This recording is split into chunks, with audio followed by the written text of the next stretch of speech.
వాస్తు ప్రకారం ఆర్థిక లాభాలు కలగాలంటే వీటిపై దృష్టి పెట్టండి. ఆనందం, అదృష్టం కూడా మీతోనే. ఇంట్లో సానుకూల శక్తి ప్రవహిస్తే సంపద, విజయం మరియు సమృద్ధి ఆటోమేటిక్గా ఆకర్షించడం ప్రారంభిస్తుంది.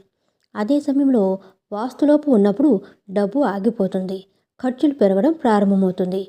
కష్టపడి పనిచేయడం వల్ల ఫలితం రాదు. అందువల్ల కొన్ని విషయాల పట్ల శ్రద్ధ వహించడం చాలా ముఖ్యం. వాస్తుశాస్త్రం ప్రకారం సానుకూల శక్తి కలగాలంటే ఇలా చేయండి. ఉత్తర దిక్కును ఎల్లప్పుడూ శుభ్రంగా ఉంచండి. వాస్తుశాస్త్రం ప్రకారం ఉత్తర దిక్కు సంపద, కెరీర్ యొక్క దిక్కుగా పరిగణించబడుతుంది. ఈ ధూళి లేదా భారీ వస్తువులను ఉంచడం వల్ల డబ్బు ప్రవాహం ఆగిపోతుంది.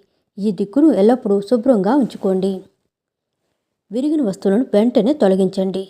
విరిగిన పాత్రలు, గడియారాలు, అద్దాలు లేదా ఎలక్ట్రానిక్స్ వంటివి ఇంట్లో ప్రతికూల శక్తిని పెంచుతాయి. ఇది డబ్బు నష్టానికి దారితీస్తాయి. ఆర్థిక అంతరాయాలు ఎక్కువ అవుతాయి. అటువంటి వాటిని వెంటనే తొలగించాలి.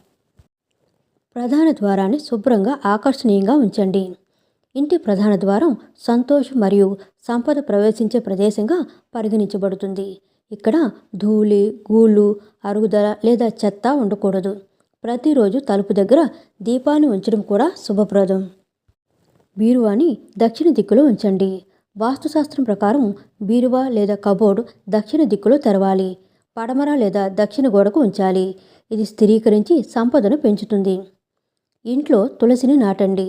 తులసి సానుకూల శక్తికి అతిపెద్ద వనరు. ఇంటి యొక్క ఉత్తర, ఈశాన్య లేదా తూర్పు దిక్కులో ఉంచడం చాలా శుభప్రదమైనది. ఇది సంపద మరియు ఆరోగ్యం రెండింటిలోనూ ప్రయోజనాలను తెస్తుంది. కుళాయిలు లేదా పైపులు లీక్ కావడం డబ్బు నష్టానికి సంకేతంగా పరిగణించబడుతుంది. లీక్ అయిన కుళాయి లేదా నీటి మోటార్ డబ్బు నష్టానికి సంకేతంగా పరిగణించబడుతుంది.